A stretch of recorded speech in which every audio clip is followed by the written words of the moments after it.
Good morning children. आज हम कृष्णचंद्र जी के द्वारा रचित जामुन का पेड़ कहानी के बारे में पढ़ेंगे। जामुन का पेड़ कहानी एक सामाजिक कहानी है जो व्यंग्य पर आधारित है, जिसमें व्यंग्य के द्वारा लेखक हमें ये बताना चाहता है कि वास्तव में किस प्रकार से सरकारी महकमे में, दफ्तरों में लापरवाही का आलम होता है। कोई व्यक्ति मर जाए लेकिन सरकारी दफ्तर वाले उसमें अपनी मौज मस्ती, आनंद से और टाल मटोल से कभी भी बाज नहीं आते हैं। इस कहानी में जामुन का पेड़ एक सचिवालय के सामने खड़ा है और एक दिन भयंकर अंधड़ के आने से वो टूट जाता है।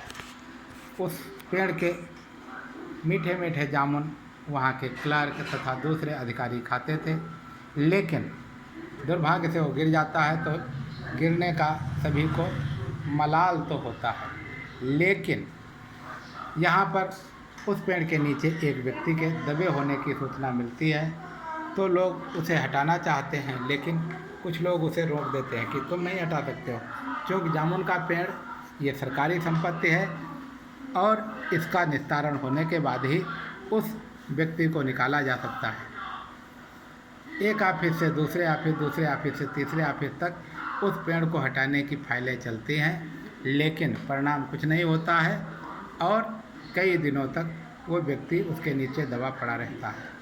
हाँ, इसमें कुछ दयावान व्यक्ति भी होते हैं। उस दफ्तर का चपरासी दयावान है जो उसको भोजन प्रतिदिन कराता रहता है, भोजन करा करके उसे जीवित रख रहा है।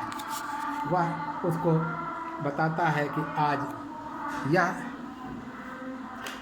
फाइल गई, कल वह फाइल गई, कल परसों 2-4 दिन में वो निकल जाएगा और निजात मिल जाएगी, वो स्वस्थ हो जाएगा। लेकिन फाइल एक दफ्तर से दूसरे दफ्तर तक, दूसरे दफ्तर से तीसरे दफ्तर तक दौड़ती रहती है, लेकिन उस व्यक्ति को नहीं निकाला जाता है।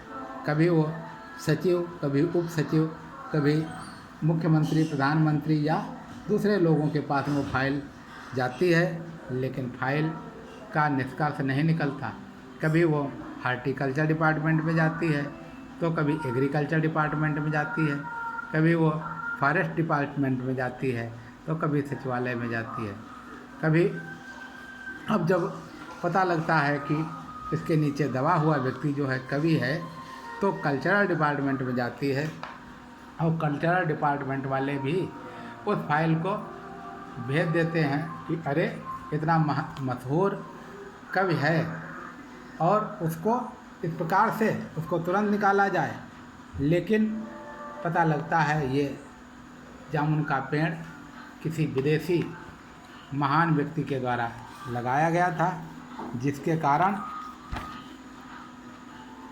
इस पेड़ पर सरकार का अधिकार ही नहीं है। ये तो ब्रिटेन की सरकार के अधिकार की बात है, इसलिए ये प्रधानमंत्री से नीचे कोई व्यक्ति इस पेड़ को काटने की अनुमति नहीं दे सकता है। आखिर फाइल प्रधानमंत्री के पास में भेजी जाती है, प्रधानमंत्री उसे विदेश विभाग से स्वीकृति लेकर के पेड़ काटने की अनुमति देता है और जब वह अनुमति आती है, इससे पहले ही जो कवि था उसके पेड़ के नीचे दबा हुआ व्यक्ति वो प्राण त्याग देता है, मर जाता है।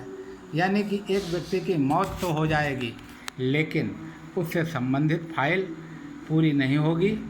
भगवान के घर में फाइल उसकी बन जाएगी, पूरी हो जाएगी, लेकिन यहाँ इस संसार की फाइल पूरी नहीं होगी।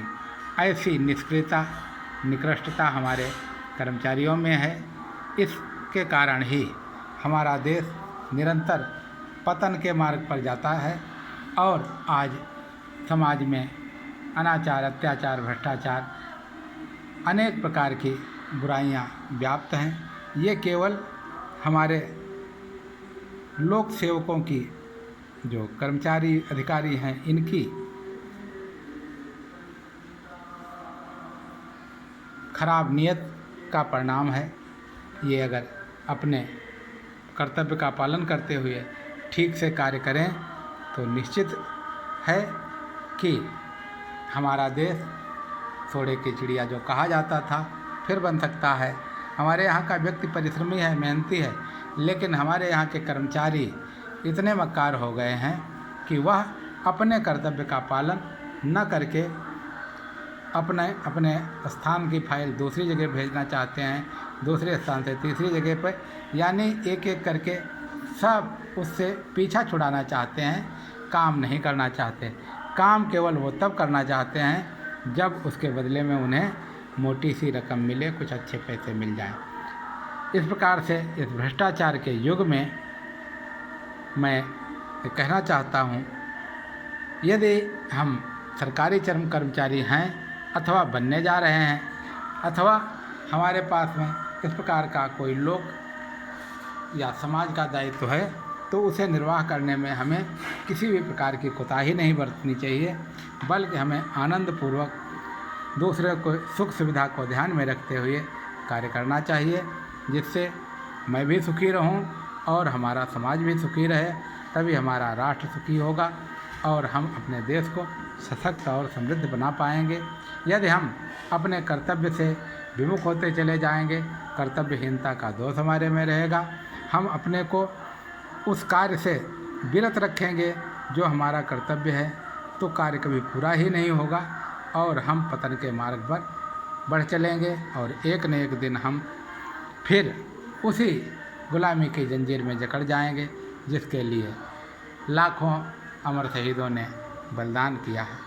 मित्रों, मैं ये कहना चाहता हूँ, हमें अपने कर्तव्य का पालन करने के लिए आगे आना चाहिए और किसी भी कार्य को आगे के लिए टालना नहीं चाहिए, दूसरे के लिए टालना नहीं चाहिए, अपने समय पर अपना कार्य अवश्य करना चाहिए। धन्यवाद बच्चों।